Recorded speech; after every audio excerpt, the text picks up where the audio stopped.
오늘 하나님의 말씀은 마태복음 7장 24절부터 27절까지 말씀을 보겠습니다. 마태복음 7장 24절부터 27절까지 말씀입니다.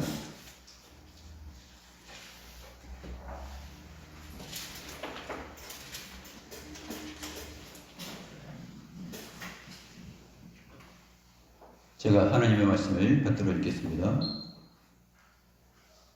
그러므로 누구든지 나의 이 말을 듣고 행하는 자는 그 집을 반석 위에 지은 지혜로운 사람 같으리니 비가 내리고 창수가 나고 바람이 불어 그 집에 부딪히되 무너지지 아니하나니 이는 주추를 반석 위에 놓은 까닭이요 나의 이 말을 듣고 행하지 아니하는 자는 그 집을 모래 위에 지은 어리석은 사람 같으리니 비가 내리고 창수가 나고 바람이 불어 그 집에 부딪힘에 무너져 그 무너짐이 심하니라.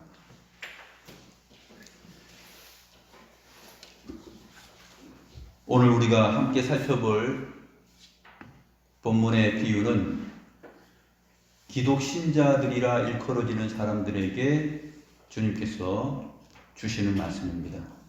주님을 따르고 주님의 말씀도 듣고 예배하고 참여하는 그러한 과정 속에 있는 기독 신자들이라 일컬어지는 사람들에게 주시는 메시지인데, 거기에 결말은 부정적으로 또 긍정적으로 나타납니다. 한 사람은 보호를 받고 한 사람은 무너집니다. 그 내용이 오늘 비유의 내용입니다. 그래서 제목은 지혜로운 건축자와 어리석은 건축자 비유, 이렇게 잡아보았습니다. 오늘 비유 내용 24절을 보게 되면 그러므로 라는 말로 시작합니다. 그러므로 라는 말로 시작하는 것을 봤을 때 위에 있는 내용들을 생각한 것이죠. 앞에서 말했던 내용들을 지금 끌어들이면서 무언가 결론을 맺고자 하는 것입니다. 그러므로, 이 그러므로는 어떤 내용들이겠습니까? 마태복음을 보면 마태복음 5장부터 7장까지는 우리가 잘 알고 있는 산상수훈 설교입니다. 산상수훈으로 알고 있는 내용이죠. 그래서 예수님의 말씀이다 하는 것을 빨간색으로 칠한 성경을 보게 되면 거의 다 빨간 글씨로 되어 있잖아요.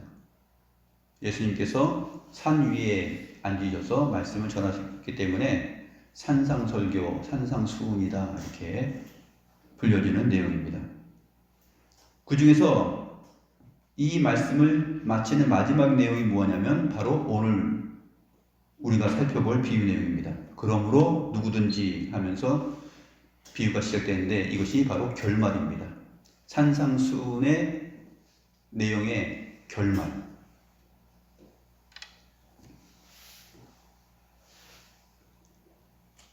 이와 동일한 그 비유 내용이 누가복음에도 있는데 누가복음 6장 48절부터 49절에도 이와 동일한 비유 내용이 있습니다. 근데 누가복음에 있는 이 비유 내용은 앞에서 예수님께서 서 계시다라는 것을 평지에 서셨다라는 그 표현 때문에 평지설교라 이렇게 사람들이 많이 생각을 합니다. 마태복음은 산 위에서 가르치셨으니까 산상설교, 산상수훈이고 누가복음은 평지설교다 이렇게 사람들이 많이 생각을 했었습니다. 누가복음 6장 17절에 보면 예수께서 그들과 함께 내려오사 평지에 서시니 이렇게 시작되면서 누가복음 6장 20절부터 산상설교와 같은 그 내용이 펼쳐집니다.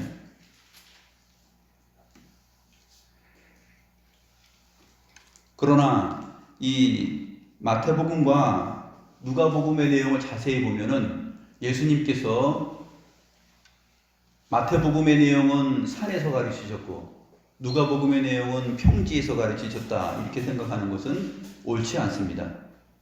이것은 예수님께서 산 위에서 가르치신 내용인데 그것이 마태복음에 기록되어 있고 누가복음에 기록되어 있을 뿐입니다. 자세히 보면 그것을 알 수 있어요. 사람들이 평지에 서셨다라는 그 말을 오해를 한 것입니다. 자, 누가복음 6장 17절에 평지에 서시니 라는 말을 보게 되면 그 내용은 예수님께서 기도하러 산에 가셔서 밤이 새도록 기도하셨습니다.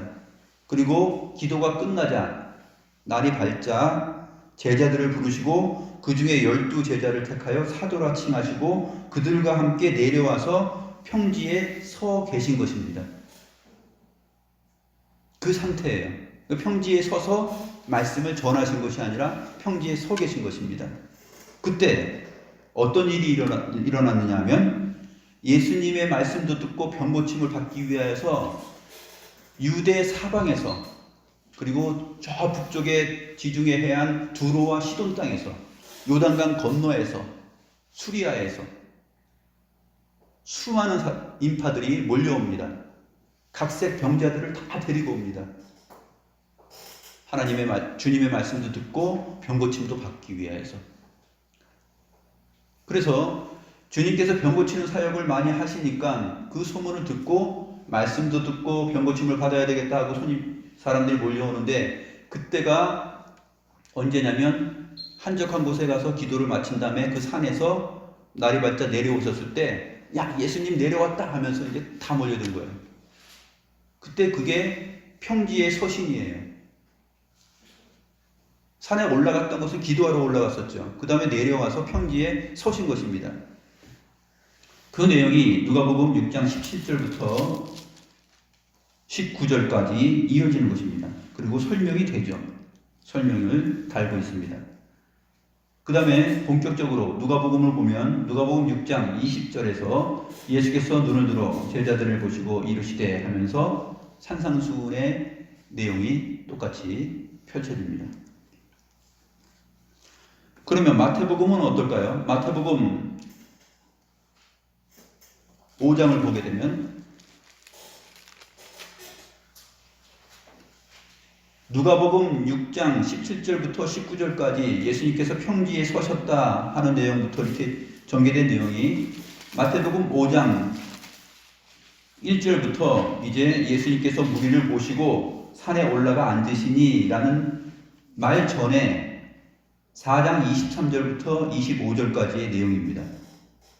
예수님의 소문이 온 수리아에 퍼지고 사람들이 모든 앓는 자, 각종 병에 걸려서 고통하는 자, 귀신 들린 자, 간질하는 자, 중풍병자들을 데리고 오니 그들을 다 고치시더라. 갈릴리와 데가볼리와 예루살렘과 유다와 요단강 건너편에서 수많은 무리가 따르니라. 이게 이제 평지에 서 계셨을 때 이러한 사람들이 다 모여들었다 하는 것입니다. 그래서 5장 1절은 이렇게 시작하죠. 예수께서 무리를 보시고 그 다음에 산에 올라가 앉으셨다. 그러니까 제자들이 예수님 앞으로 나오는 것입니다. 누가복음의 내용이 평지에서 설교했다. 그러면 예수님은 평지에 서서 설교를 한 것이 되죠. 그 주장이 맞다면 평지에 서서 이렇게 긴 설교를 하지 않았던 것입니다. 산에 올라가서 앉으셔서 차분하게 설교를 하신 것이죠. 그 하나의 모순이 논리적 모순. 누가복음 6장 20절을 보면 예수께서 눈을 들어 제자들을 보시고 이르시되 이렇게 되어 있어요. 평지에 서서 설교를 하시는데 눈을 들어서 제자들을 보시면서 이렇게 한다는 것도 좀 이상한 표현입니다. 마태복음에는 어떻게 되어 있냐면 2절에 보게 되면 입을 열어 가르쳐 이르시되 이렇게 이르시되라는 말을 입을 열어 가르쳐 이르시되라고 이렇게 구체적으로 또 표현을 합니다. 제가 이 사복음서의 내용이 우리들에게 읽혀지고 또 생각되어질 때 오해하지 말아야 될 것은 무엇이냐면 몇 차례 얘기한 적이 있습니다. 사복음서의 동일한 내용이 서로 약간씩 다르게 마태와 마가와 누가가 서로 다르게 이렇게 기록된 것은 그 기록 저자들의 자의적인 판단에 의해서 그렇게 된 것이 아니라 기록 저자들의 기록하는 목적에 따라서 그렇게 한 것이에요. 그래서 상황은 똑같이 일어난 것인데 어떤 저자의 기록에는 무엇이 강조되고 또 어떤 표현이 빠지고 한 것입니다. 그래서 사복음서를 기록한 저자들, 사도들은 예수님의 행적을 일기 쓰듯이 몇 시에 일어나서 뭐 하고 또 그 다음에 12시에 밥 먹고 이런 식으로 해서 순서대로 쓰지 않았습니다. 일기나 기행문 쓰듯이 순서대로 다 빠짐없이 쓴 것이 아니라 내용은 기록하되 그 필요와 목적에 따라서 어떤 부분은 예수님이 말씀하시고 행하였지만 그 부분은 빠뜨리고 또 이렇게 기록을 하고 그래서 차이가 나는 것입니다.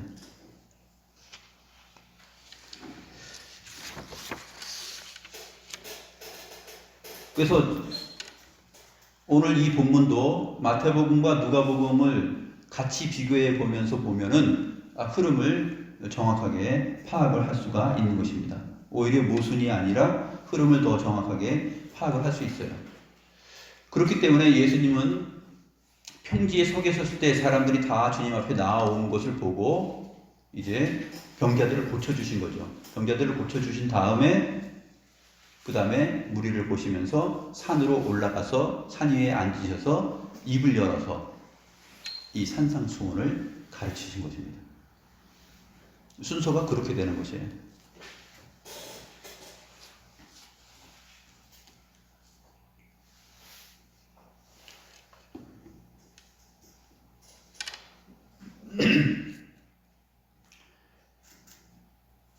자, 본격적으로 이제 이 비유의 내용을 살펴보도록 하겠습니다. 마태복음 5장 3절부터 7장 23절까지의 말씀을 마친 다음에 그러므로 라는 말로 시작하는 오늘 비유의 내용을 보겠습니다. 그러므로 누구든지 나의 이 말을 듣고, 이 말들이에요. 이제까지 했던 말들을 듣고 행하는 자는 그의 집을 반석 위에 지은 지혜로운 사람 같을 것이다. 비가 내리고 창수가 나고 바람이 불어 그 집에 부딪히되 무너지지 아니하나니 이는 주추를 반석 위에 놓은 까닭이요. 나의 이 말을 듣고 행하지 아니하는 자는 그 집을 모래 위에 지은 어리석은 사람 같으리니 비가 내리고 창수가 나고 바람이 불어 그의 집에 부딪힘에 무너져 그 무너짐이 심하니라. 여기서 24절과 26절 끝에 보게 되면은 지혜로운 사람 같으리니, 근데 지혜로운 사람 같을 것이다 라고 그 미래형으로 되어 있어요. 이것은 금방 나타나는 일이 아니라 장차 미래에 그렇게 지혜로운 사람 같이 나타날 것이다 라는 말이에요. 또 26절에도 어리석은 사람 같을 것이다 이렇게 미래형으로 남겨놨습니다.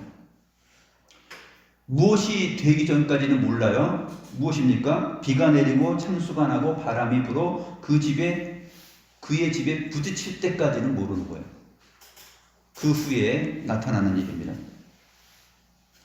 자, 비가 내리고 창수가 나고는 우리 어린 친구들 뭐냐면은 물이 넘쳐서 흐르는 거예요. 물이 많이 와서 비가 많이 내려가지고 물이 가득 차고 넘쳐서 흘러가는 것이에요. 창수가 나고. 사람 이름 창수 아니에요? 그래서 비가 내리고 그 다음에 물이 넘쳐나서 흘러가고 바람이 불어 그의 집에 부딪히면 이제 어떤 형국이 벌어집니다. 그것이 바로 결말이에요.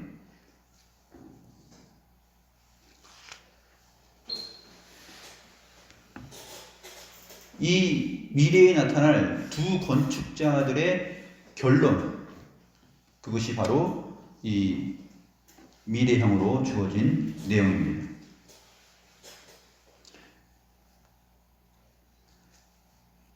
그런데 두 사람이, 한 사람은 반석 위에 집을 짓고 한 사람은 모래 위에 집을 지었다, 이렇게 기록하고 있는데, 이 반석 위에 집을 지은 사람은 어떤 것이냐면, 이 팔레스타인의 지형은 산과 언덕, 골짜기들이 많이 있어요. 그렇기 때문에 이 산과 언덕에 그 골짜기들이 있는데, 그 골짜기 위에 연결되는 그러한 언덕 위에 집을 짓는 것을 말합니다. 거기에는 이제 바위들이 형성되어 있죠. 바위들이 형성되어 있어서 그 위에다가 집을 짓게 됩니다. 모래 위에 집을 지은 것은 해변에다 집을 지었다, 그런 의미가 아니에요. 골짜기에 지은 것이에요. 골짜기는 좀 넓습니다. 집을 짓고 사람이 마을을 형성해서 살 수 있을 만큼 넓어요. 그리고 이 골짜기는 무슨 골짜기냐면 와디 골짜기라고 해요. 와디 골짜기는 뭐냐면 평상시에는 사람이 거주하고 살 수 있을 정도의 땅이에요. 평평하고 집을 짓고 살기 좋아요. 그런데 우기, 이스라엘의 겨울철 우기가 되면은 이곳으로 비가 내리고 물이 범람하게 되면은 물이 흘러가서 홍수가 납니다. 그래서 집을 짓고 살게 되면 집이 다 무너져 버려요. 바로 이 모래 위에 집을 지었다 하는 것은 바로 이 와디 골짜기 위에 집을 지은 곳이에요. 겨울철 우기 때 거센 바람을 동반한 폭우가 내립니다. 그러면 물이 갑작스럽게 불어나서 집과 사람이 다 부서지고 떠내려가게 되는 거예요. 이 사실을 모르고 괜찮겠구나 하면서 여기 좋으네, 넓다 그러면서 짓고 살아가는 것이죠. 그것을 말하고 있습니다. 우리가 가끔 뉴스에도 나오잖아요. 지리산이나 유명한 산 계곡에 가서 보면은 텐트를 어디다 쳐요? 계곡물 근처에다 치잖아요. 거기다 야영하죠. 텐트 치고 잡니다. 물 가까운 곳에서 여기 좋다 하고서 여기 명당이네, 여기 아주 최고 좋은 자리네 하면서 텐트를 칩니다. 그런데 사고가 나죠. 밤에 갑자기 비가 내립니다. 그래서 물이 크게 불어나서 텐트고 뭐고 다 떠내려가고 망가지게 됩니다. 또 사람 몇 명 죽었다 그러기도 하고. 이와 좀 비슷한 곳이에요.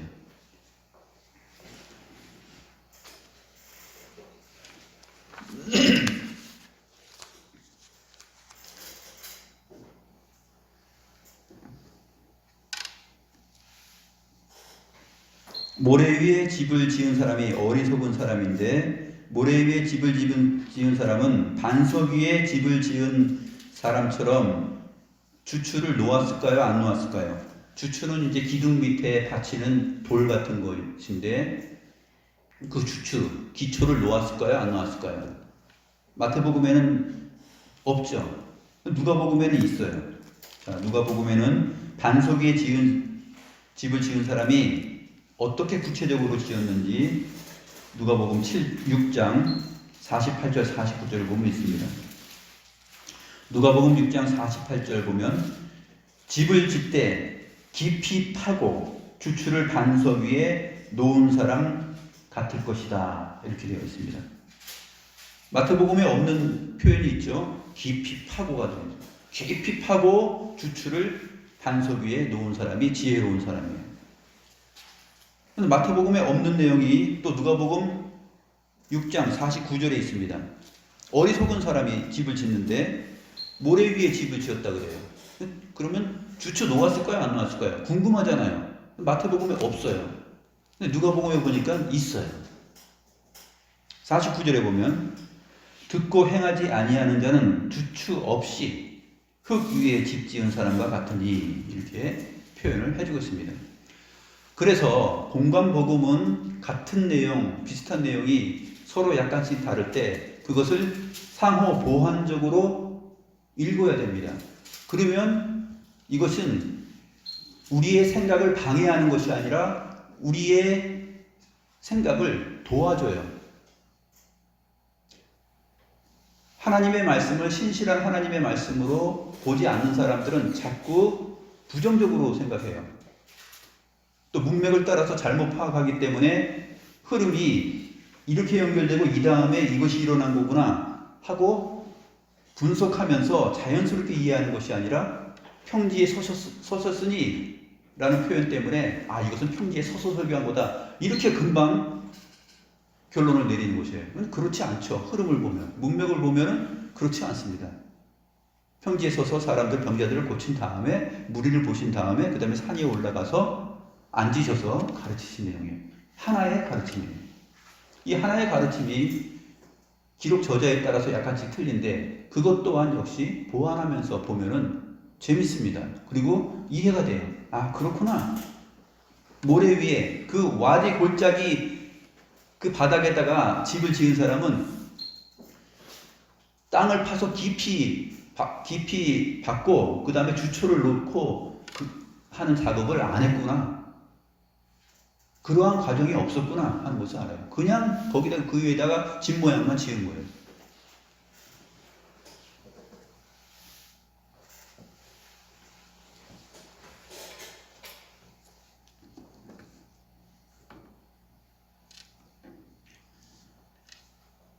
그렇다면 이 말씀이 예수님의 말씀을 듣고 행하는 사람과 행하지 않는 사람들의 결말이 되는 비유라 그랬습니다.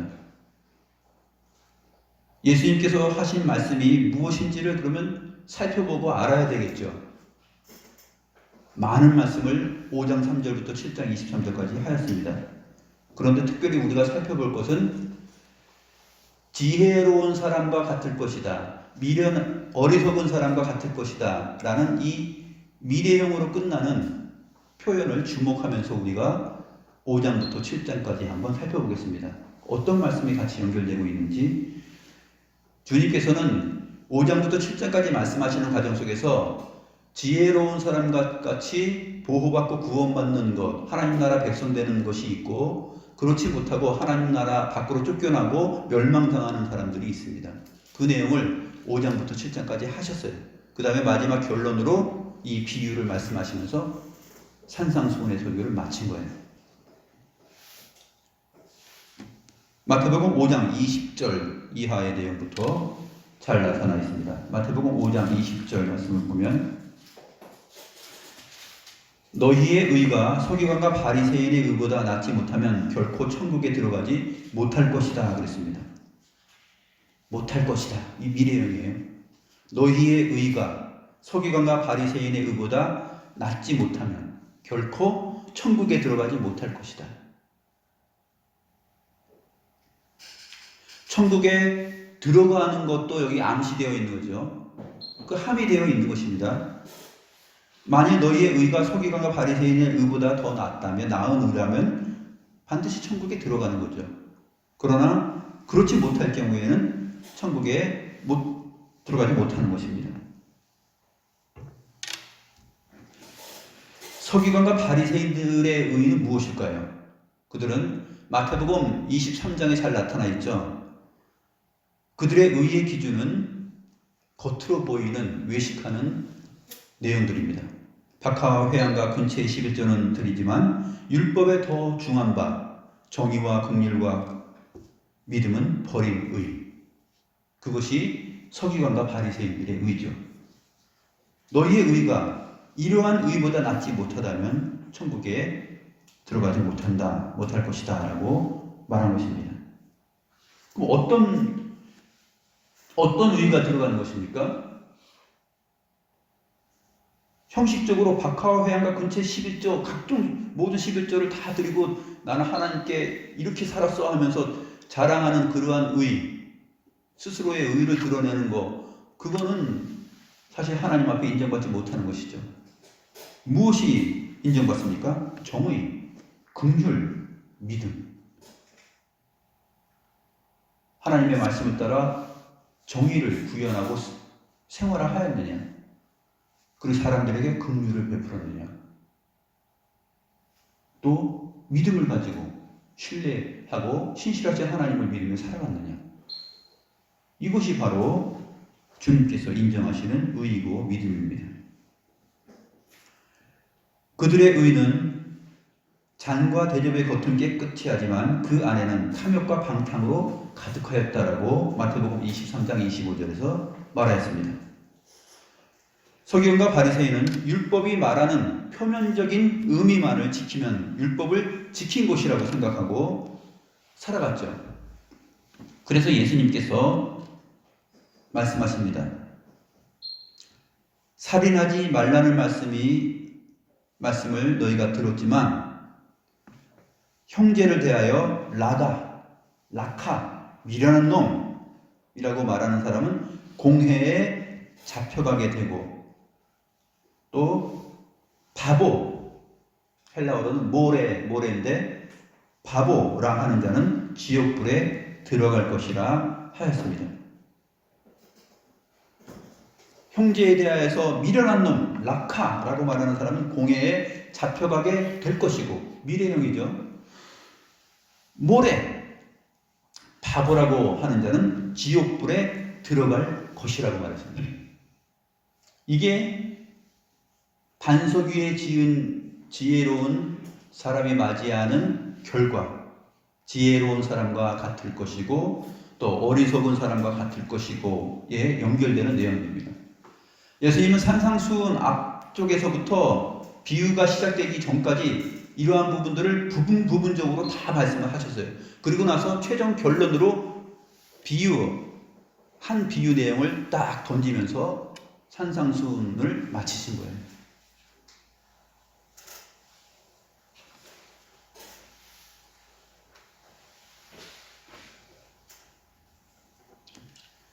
마태복음 5장 23절부터 24절 보면 예물을 제단에 드리려다가 거기서 내 형제에게 원망 들을 만한 일이 있는 것이 생각나거든 예물을 제단 앞에 두고 먼저 가서 형제와 화목하고 그 후에 와서 예물을 드리라 하였습니다.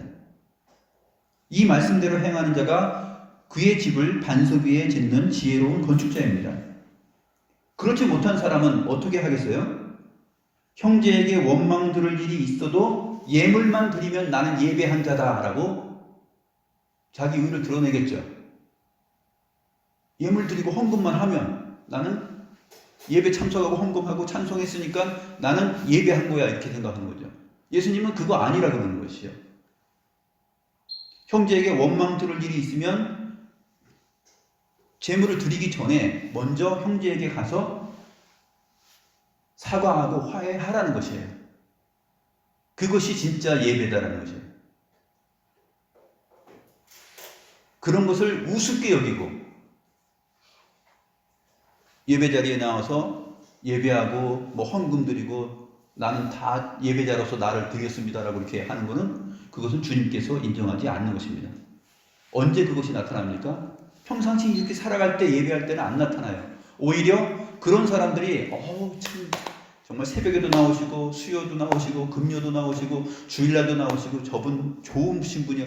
믿음이 좋구나. 칭찬받을 수 있어요. 오히려 와디 골짜기 거기에다가 집을 빨리 짓고 거기서 사는 사람들이 더 부러움을 살 수 있습니다. 반석 위에 짓는 사람은 어떻게 지어요? 땅을 파는 일을 하잖아요. 사람들이 볼 때 어때요? 아유 저렇게 왜 힘들게 살아. 그냥 멋지게 그냥 금방 할 수 있는 일을.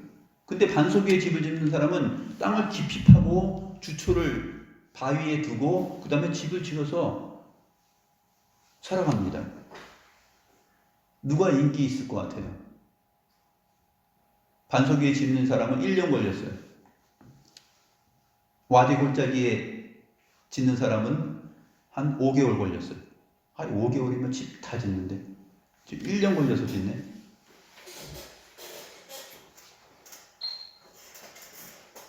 그런 시각들이 있을 수 있겠죠. 그런데 이 결말이 언제 나타납니까? 비가 내리고 물이 범람하고 바람이 불어서 그 집에 부딪히면 그때 나타난다라고 말씀하고 있는 것입니다.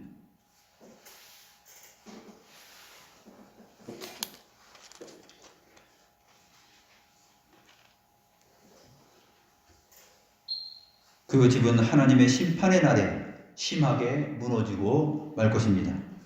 예수님은 마태복음 6장 14, 15절에서도 이렇게 말합니다. 너희가 사람의 잘못을 용서하면 너희 하늘 아버지께서도 너희 잘못을 용서하실 것이다. 그러나 너희가 사람의 잘못을 용서하지 아니하면 너희 아버지께서도 너희 잘못을 용서하지 아니하실 것이다. 용서하실 것이다, 용서하지 아니하실 것이다 라는 이 미래형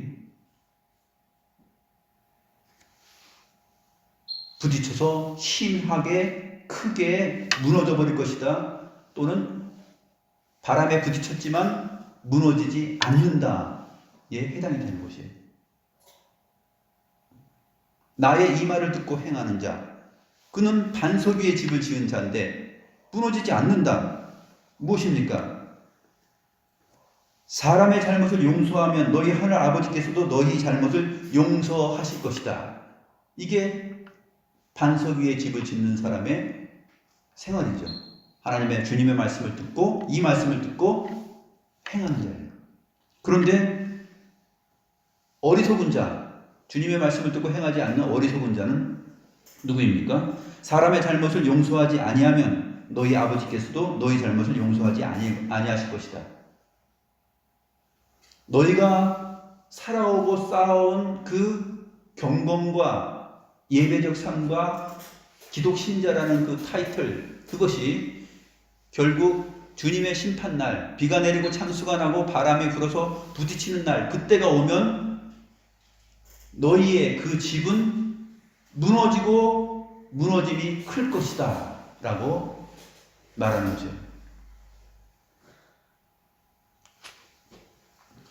마태복음 6장 16절부터 18절은 금식할 때 너희는 외식하는 자들과 같이 슬픈 기색을 보이지 말라. 그들은 금식하는 것을 사람에게 보이려고 얼굴을 흉하게 하느니라. 그들은 자기의 상을 이미 받았느니라. 너는 금식할 때에 머리에 기름을 바르고 얼굴을 씻으라. 이는 금식하는 대로 사람에게 보이지 않고 오직 은밀한 중에 계신 내 아버지께 보이게 하려 함이라. 은밀한 중에 보시는 내 아버지께서 갚으실 것이다. 그러면 외식하는 자들, 나 금식해 하면서 얼굴 흉하게 하고 그렇게 금식하는 티를 내면서 거룩과 경건을 만들어내고 상대에게 인식시키는 그러한 외식하는 자들은 어떻게 돼요? 아버지께서 인정하지 않겠죠. 다 갚으실 것입니다. 이 말씀을 듣고 정말 참된 금식, 은밀한 중에 보시는 하나님을 바라보면서 금식하며 기도하는 사람, 그는 반석 위에 지은 지혜로운 사람 같을 것입니다. 그 주님의 좋은 갚음을 받을 거예요. 그러나 그렇지 않고 바리새인과 서기관의 의처럼 겉으로만 그런 티를 내고 속에는 정말 욕심과 탐욕으로 가득 차 있어서 인정받고 자랑하고 싶어하는 그러한 신앙생활을 하면서 자기의 신앙의 집을, 기독 신자로서의 집을 지어가는 사람, 그 사람은 반석 위에 자기 집을 짓는 사람이 아니다 하는 말씀이 되는 것이에요.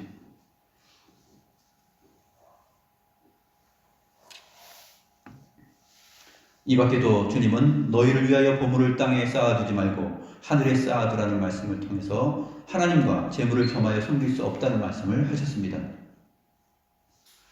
또 너희가 공중의 새보다 또 들의 백합보다 귀함으로 무엇을 먹을까 무엇을 마실까 무엇을 입을까 염려하지 말고 먼저 그의 나라와 의를 구하라는 말씀도 하셨습니다.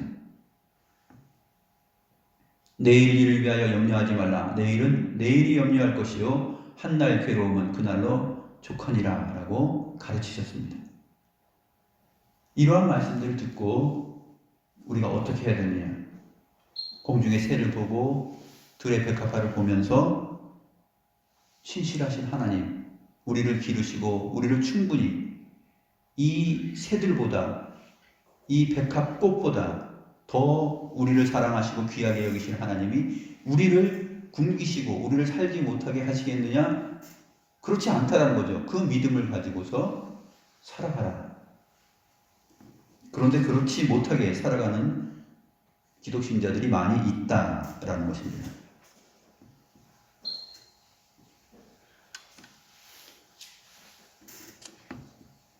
예수님은 7장 15절에서 20절까지 내용에서 거짓 선지자들을 삼가라고 말합니다. 그들은 양의 옷을 입고 너희에게 나오나 속에는 노략질하는 이리라 이렇게 말합니다. 그들의 열매로 그들을 알아낼 것이라 하였습니다. 엉겅퀴에서 무화과를 딸 수 없다고 하였고 좋은 나무마다 아름다운 열매를 맺고 못된 나무가 나쁜 열매를 맺는 것이 정상이다 라고 하였습니다. 그리고 결론으로 아름다운 열매를 맺지 아니하는 나무마다 찍혀 불에 던져질 것이다 라고 했어요. 아름다운 열매를 맺지 않은 나무마다 찍혀서 불에 던져질 것이다. 이것이 무엇이에요? 심판에 관한 내용인데 장차 미래에 하나님의 심판의 때가 오면 그렇게 될 것이다 라는 것이에요. 그 전에는 나도 나무예요. 나도 나무고 너도 나무고 나도 그리스도인이고 너도 그리스도인이고 다 똑같아요. 이 나무의 모양을 보게 되면 오히려 더 그 자태가 열매를 맺지 않는데 더 멋있을 수도 있어요. 분간이 안 됩니다. 그러나 주님께서 오셔서 판단하실 때가 되면은 그날이 오면 그 미래가 되면은 찍혀서 불에 던져지게 됩니다. 이러한 내용들을 쭉 말씀하신 다음에 마지막에 가서 비유를 하신 거예요.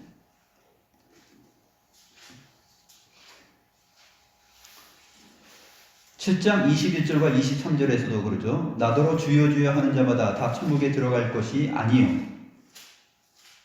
다 천국에 들어갈 것이 아니요. 다만 하늘에 계신 내 아버지의 뜻대로 행하는 자라야 들어갈 것이다.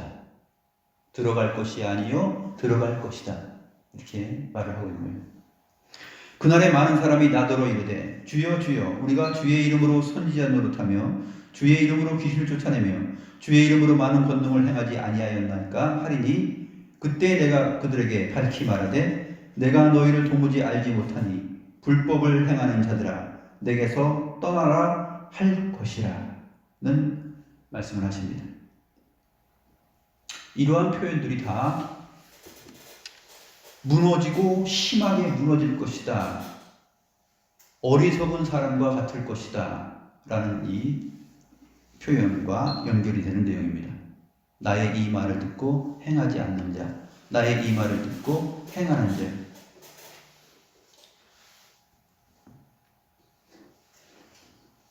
기독신자라고 불리는 사람들은 다 너나 할 것 없이 다 주님, 주님 하면서 살아갑니다. 그렇죠? 이 비유에 나오는 어리석은 사람도 와디골짜기에 집을 짓고 자기 정체성의 그 집을 기독신자로서 와디골짜기에 주초를 대지 않고 땅을 깊이 파지 않고 반석 위에 놓지 않고 짓는 사람, 예수님과 예수님의 말씀에 그 반석이신 그 주님께 두지 않고 자기 인생의 집을 짓는 사람, 신앙의 집을 짓는 사람도 역시 주여 주여 하고 살아가요. 그리고 예배하고 살아갑니다. 반석 위에 주초를 놓는 사람도 역시 주여 주여 하고 살아갑니다. 그러나 결과는 어떨까요? 결과가 드러난다는 것입니다. 주의 이름으로 선지자 노릇하고 주의 이름으로 귀신을 쫓아내며 주의 이름으로 권능을 행합니다. 그런데 그 이러한 똑같은 일을 하는데 어떤 사람은 반석 위에 지은 지혜로운 사람 같을 것이고 또 어떤 사람은 와디 골짜기 그 모래 위에 집을 지은 사람과 같을 것입니다. 어떤 사람은 그 집이 무너지지 않을 것이고 어떤 사람의 그 신앙의 집, 기독 신자로서의 집은 무너질 것입니다.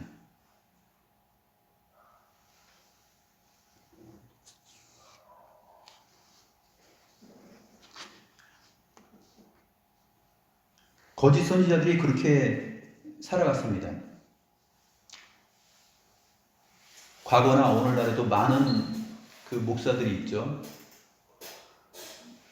하나님의 말씀을 참되게 가르치지 않는 사람들, 그 사람들은 다 보면은 목사이고 또 거기에서 함께 예배하는 자들도 기독 신자들이고 다 그렇습니다. 주여 주여 하면서 살아갑니다.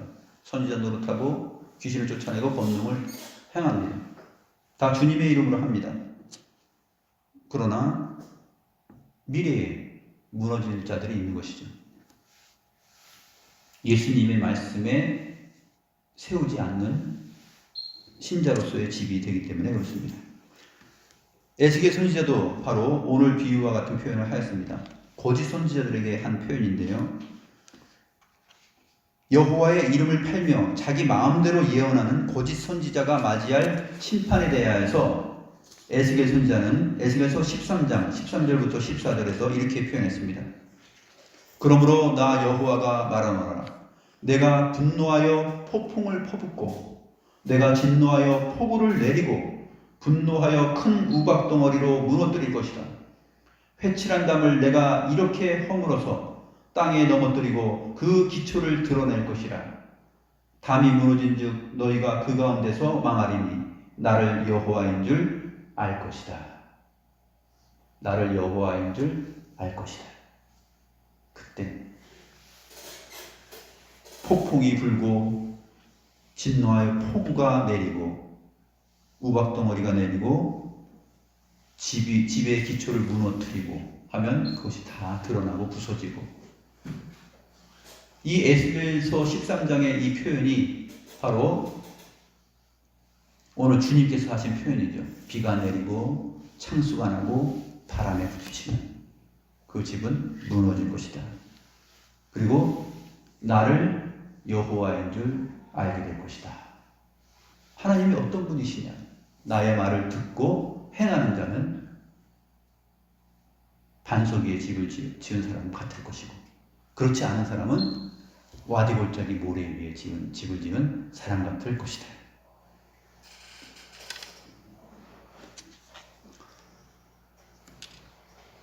마태복음 7장 23절에 이렇게 되어 있습니다.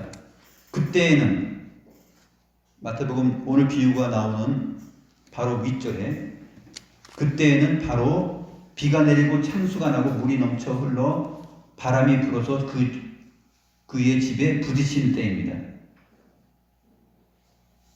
그때 내가 그들에게 밝히 말하되 내가 너희를 도무지 알지 못하나니 불법을 행하는 자들아 나로부터 떠나가라. 이렇게 말하는 것입니다. 나로부터 떠나가라. 불법을 행하는 자들아. 그러니까 어떻게 됩니까? 멸망당하는 것이죠.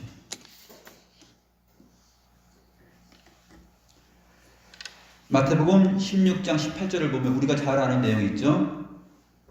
내가 이 반석 위에 내 교회를 세우리니 음부의 권세가 이기지 못할 것이라 하였습니다. 베드로가 고백했죠.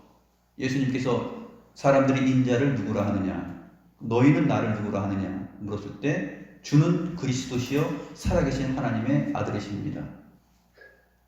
그렇구나. 이것을 네게 알게 한 것은 혈육이 아니고 하나님께서 너에게 그것을 알게 하셨다. 그렇게 말씀하시면서 예수님께서 하신 말씀입니다. 내가 이 반석 위에 내 교회를 세우리니. 내가 이 반석 위에, 이 반석은 뭐예요? 이 반석이 바로 주는 그리스도시요 살아계신 하나님의 아들이라는 예수님이에요. 반석이신 예수님을 말씀하는 거죠. 오늘 비유에서도 반석 위에 집을 짓는 것은 나의 말을 듣고 행하는 사람이라고 했어요.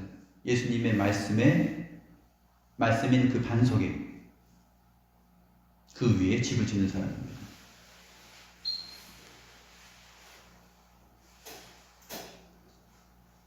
사도 바울 역시 고린도전서 3장 10절부터 11절에서 이렇게 말했습니다. 내게 주신 하나님의 은혜를 따라 내가 지혜로운 건축자와 같이 터를 닦아두매 다른 이가 그 위에 세우나 그러나 각각 어떻게 그 위에 세울까 조심할지니라. 이 닦아둔 것 외에 능히 다른 터를 닦아둘 자가 없으니 이 터는 곧 예수 그리스도라. 사도 바울의 복음을 증거하고 전하였던 모든 것은 바로 어떤 터 위에 닦았냐면 반석이신 예수 그리스도의 터 위에 세우고 닦아 나갔던 것입니다. 자기의 삶을 그렇게 집 지으며 나아갔던 것이에요.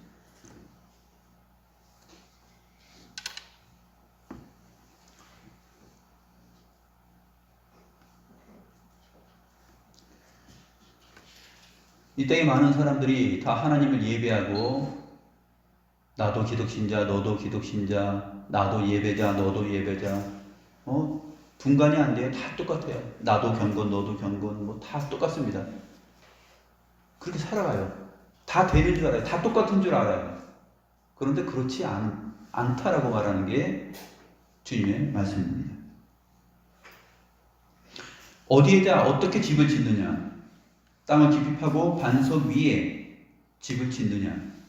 아니면 장차 일어날 일은 생각하지 않고 그냥 겉모양만 그렇게 집에서 만들어서 예배하고 찬송하고 기도하고 그렇게 기독신자로서 살아가느냐 하는 것이에요. 하나님은 우리의 중심을 보시고 항상 율법의 더 중함과 정의와 긍휼과 믿음을 보십니다. 겉으로 뭐 예배에 참석하고 그러는 것 하나도 중요하지 않아요. 그냥 살아갈 땐 모르죠. 그냥 집을 짓고 살아가는 것이에요. 기독 신자라는 집을 그냥 짓고 살아가는 것이에요. 말씀이신 그 반석, 예수님의 말씀이신 그 반석에 기초를 두느냐? 기초를 두는 것은 어렵습니다. 왜? 어려운 게 어려울수록 아름답다라는 말도 있죠. 신앙생활 어려울수록 아름다운 거예요. 어려운 것이 아름답습니다. 쉬운 것 아름다워 보이지만 금방 상하게 됩니다. 하나님 앞에 예배하는 거 그냥 쉽게 예배하고 쉽게 그냥 사람들 많은 데 가서 그냥 참석해서 예배하고 내가 왔는지 안 왔는지 성도 간의 교제가 있는지 없는지도 모르고 그냥 예배 참석했다가 그냥 가고 그렇게 살아가는 것은 사실 신앙생활이 아니에요. 그냥 가서 또 주일날 나 빠짐없이 헌금했거든, 찬송도 불렀고 집을 그렇게 지어가는 것이죠. 오늘 산상수훈에서 보게 되면 마태복음 5장부터 7장까지의 내용을 잘 보세요. 신앙의 집이 어떻게 지어져 가는지, 사람들과의 관계 속에서, 형제들과의 관계 속에서, 또 금식하고 기도하는 그 내용 속에서 모든 내용을 보면 하나님께서 인정하시고 인정하지 않고 버려지는 것이 있습니다. 깊이 생각을 하면서 신앙생활을 해야 됩니다.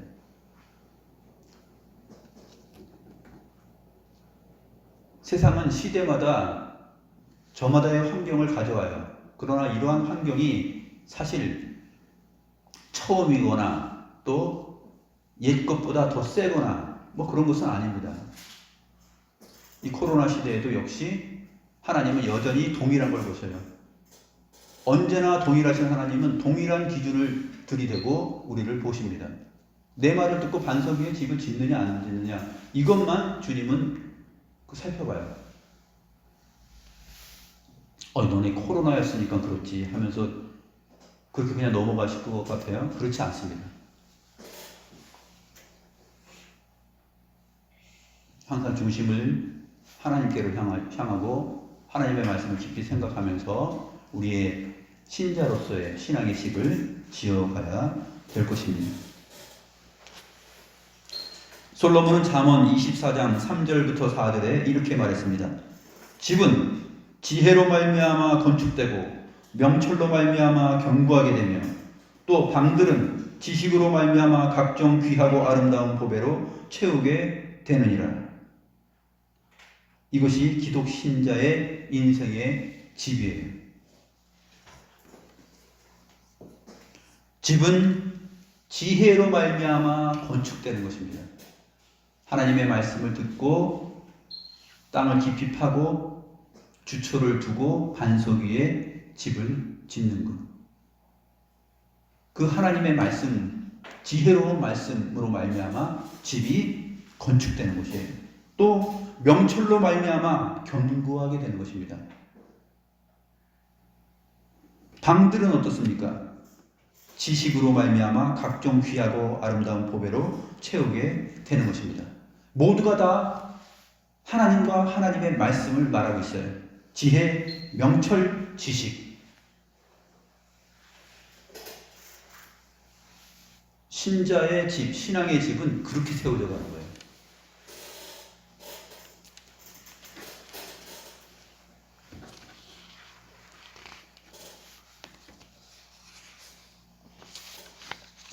기도하겠습니다.